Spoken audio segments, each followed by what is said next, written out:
Hi, in this video I'm going to show you how to delete a YouTube video on your Android or iPhone device.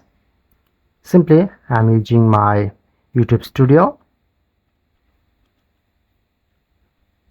Go to content,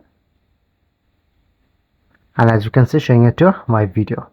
Press on three dot, showing it to delete option. Just easily delete. And shorts, press on to delete. If you don't get this option, just update your YouTube Studio apps. Just go to App Store or Play Store, search here to YouTube Studio,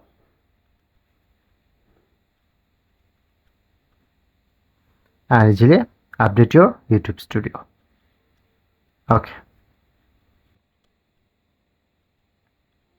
and then another open YouTube apps, press on profile and showing it to view channel. Okay, showing it to video, three dot, and showing it to delete option. Easily delete your YouTube video.